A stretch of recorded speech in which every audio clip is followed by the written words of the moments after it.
दोस्तों आज हम बात करते हैं क्लस्टर्ड बार चार्ट की और क्लस्टर्ड कॉलम चार्ट की। इसके लिए दोस्तों हम सबसे पहले डेटा लोड कर लेते हैं। मेरे पास एक एक्सेल फाइल है जो मैं आपके सामने लोड करूंगा। चलिए दोस्तों हम एक एक्सेल फाइल को लोड कर लेते हैं जिसमें ग्लोबल सुपर स्टोर का डेटा है। दोस्तों इसके लिए मैं यहाँ पर इंपोर्ट डेटा फ्रॉम एक्सेल पे क्लिक करता हूँ। इस फाइल को हम लोड कर लेते हैं। दोस्तों यहाँ पर मेरे पास ऑर्डर की शीट है जिसे मैं चेक करके और लोड ऑप्शन पर क्लिक करता हूँ। यदि दोस्तों हमें इस शीट का डेटा क्लीन करना है तो हम ट्रांसफॉर्म डेटा ऑप्शन पर क्लिक करते हैं। इस शीट का डेटा ऑलरेडी मैंने चेक कर लिया है और क्लीन है, इसलिए मैं इसको सीधे सीधे लोड कर लेता हूँ। दोस्तों मेरी एक्सेल फाइल की ऑर्डर शीट की टेबल है, इसमें लोड हो गई है।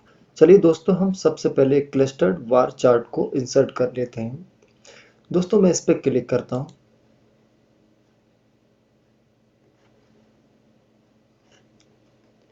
दोस्तों यहाँ पर फिल्टर की ऑप्शन की मुझे अभी ज़रूरत नहीं है, इसलिए मैं इसे हाइड कर देता हूँ और इसका चार्ट को ड्रैग करके बड़ा कर लेता हूँ।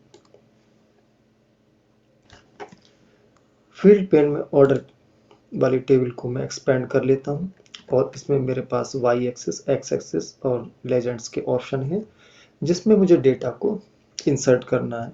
इसके लिए दोस्तों मैं रीजन वाले ऑप्शन को वाई एक्सिस पे ड्रैग कर देता हूँ और इस बार मैं प्रॉफिट का ऑप्शन ले लेता हूँ। तो प्रॉफिट के लिए यानी कि मुझे प्रॉफिट वाई रीजन लेना है तो मैं इसे एक्स एक्सिस पे ड्रैग कर देता हूँ।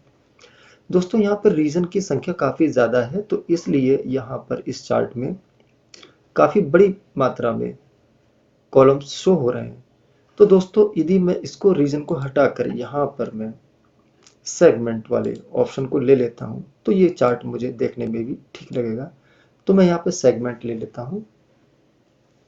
चलिए दोस्तों इसकी छोटी सी फॉर्मेटिंग कर लेते हैं। इसके लिए फॉर्मेट योर विजुअल ऑप्शन पर जाते हैं और यहाँ पर मैं इसका डेटा लेबल ऑन कर देता हूँ। दोस्तों इसका फॉन्ट साइज हम थोड़ा सा बढ़ा देते हैं। इसके लिए हम वैल्यू पे जाते हैं और यहाँ पर फॉन्ट 11 सेलेक्ट कर लेते हैं और इसे हम बोल्ड कर लेते हैं। दोस्तों मैं फिर से विजुअल पे जाता हूँ। दोस्तों यहाँ पर मेरे पास लेजेंड का ऑप्शन है। इसके लिए दोस्तों मैं यहाँ पर सिप मोड को इंसर्ट कर लेता हूँ। तो सिप मोड में सिलेक्ट करके और लेजेंड के ऑप्शन पे ड्रैग करके ड्रॉप कर देते हैं तो मेरे पास यहाँ पर मेरा चार्ट कंप्लीट हो जाता है। दोस्तों अब इसके लिए यहाँ पर sum of profit by segment and ship mode का टाइटल आने लगा है। दोस्तों यहाँ पर मैं एक्स एक्सिस में सम ऑफ प्रॉफिट है, इसमें मैं डबल क्लिक करता हूँ और सम ऑफ को हटा देता हूँ। यहाँ पर केवल प्रॉफिट रखते हैं।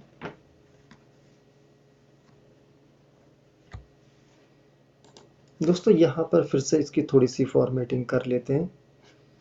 यहाँ दोस्तों वाई एक्सिस पे जो फॉन्ट साइज है इसको भी थोड़ा सा बढ़ा लेते हैं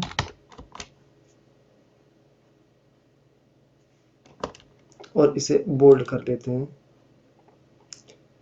यही फॉर्मेटिंग हम एक्स एक्सिस पे भी कर लेते हैं।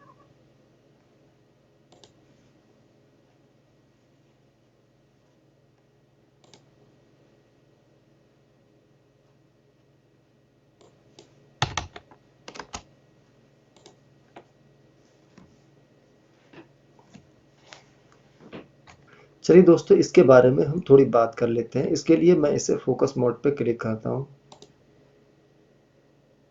दोस्तों इसका एनालाइज करते हैं। दोस्तों सबसे पहले देखते हैं कंज्यूमर पर। दोस्तों कंज्यूमर में स्टैंडर्ड क्लास वाला कॉलम सबसे बड़ा है, यानी कि स्टैंडर्ड क्लास में सबसे ज़्यादा प्रॉफिट हुआ है कंपनी के लिए, जिस कंपनी का भी ये डेटा है। और दूसरे नंबर पे यहाँ पर हमें सेकंड क्लास जो सिप मोड है, हमें उसमें दूसरे नंबर पे बेनिफिट मिला है। और तीसरे नंबर पे दोस्तों यहाँ पे फर्स्ट क्लास ऑप्शन पे यहाँ पर मिला। और चौथे नंबर पे जो लाभ हुआ है कंपनी को वो कंज्यूमर में सेम डे में हुआ है।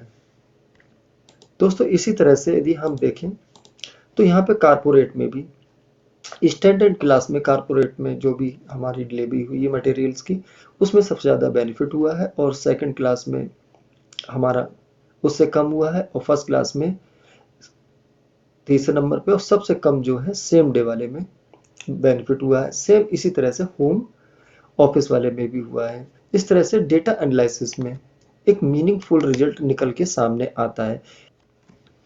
दोस्तों यहाँ पर यदि मैं स्टैंडर्ड क्लास पे क्लिक करता हूँ तो ये वैल्यू केवल यहाँ पर शो हो जाती है, केवल स्टैंडर्ड क्लास की, चाहे वो कंज्यूमर हो या कारपोरेट हो या होम ऑफिस की डिलीवरी सेगमेंट हो, बाकी की हाइड हो जाती है। इसी तरह से यदि मैं सेकंड क्लास की भी मैं क्लिक करता हूँ तो यहाँ पर केवल सेकंड क्लास की, और ये सेम डे वाले डिलीवरी में यदि मैं चेक करता हूँ तो सेम डे वाली, और इसी तरह से फर्स्ट क्लास वाले में हुआ है। चलिए दोस्तों, अब हम क्लस्टर्ड कॉलम चार्ट के लिए इंसर्ट कर लेते हैं। इसके लिए मैं इसे बैक टू रिपोर्ट पर जाता हूँ, और यहाँ पर ब्लैंक स्पेस पे क्लिक करते हैं, और यहाँ पर क्लस्टर्ड कॉलम चार्ट इंसर्ट कर लेते हैं।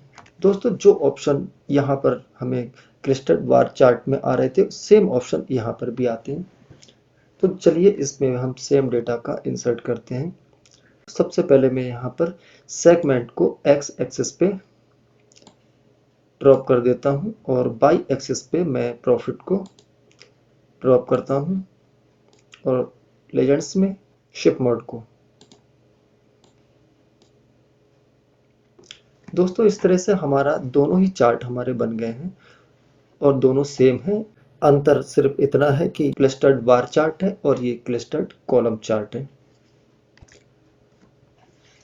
दोस्तों इसकी फॉर्मेटिंग में हम डेटा लेबल ऐड कर लेते हैं। तो मैं यहाँ पर फॉर्मेट ऑप्शन पर चला जाता हूँ, और यहाँ पर मेरे पास डेटा लेबल्स का ऑप्शन है, इसे मैं ऑन कर देता हूँ। दोस्तों इस डेटा के लिए मैं थोड़ी सी फॉर्मेटिंग कर लेते हैं। दोस्तों ये हॉरिजॉन्टल की जगह पे मैं इसे वर्टिकल कर लेता हूँ।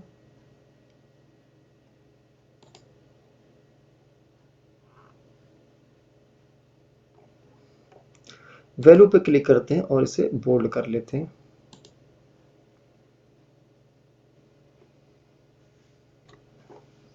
दोस्तों फिर से हम विजुअल पे चलते हैं, और यहाँ पर एक्स वाई एक्सिस पे ये सम ऑफ है, हम इसको हटा देते हैं। इसके लिए मैं यहाँ पर क्लिक करता हूँ, डबल क्लिक, और इसको ड्रैग करके इसको हटा देते हैं। दोस्तों चार्ट्स की फॉर्मेटिंग कैसे की जाती है, इससे पहले की वीडियो में मैंने पूरी डिटेल्स में आपको बताया है। आपने यदि वो वीडियो नहीं देखा है तो आप उसे ज़रूर देखें। इसके अलावा मैंने अपने YouTube चैनल पे पहली प्लेलिस्ट में काफ़ी सारे वीडियो डाले हैं, लगभग 14 वीडियो डाले हैं।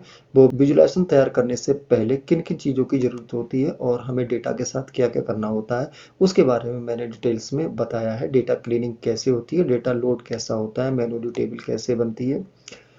इसके अलावा मैंने काफ़ी कुछ उसमें उन वीडियो में बताया है। दोस्तों यदि आपने वो वीडियो नहीं देखे हैं तो आप ज़रूर देखिए, वो बहुत ही यूज़फुल हैं और डेटा एनालिसिस में बहुत ही इंपॉर्टेंट्स हैं। इस तरह से दोस्तों ये क्लस्टर्ड बार चार्ट और क्लस्टर्ड कॉलम चार्ट बनाए जा सकते हैं। इनका विजुअलाइजेशन तैयार किया जा सकता है, जो डेटा एनालिसिस के लिए बहुत ही ज़रूरी होता है।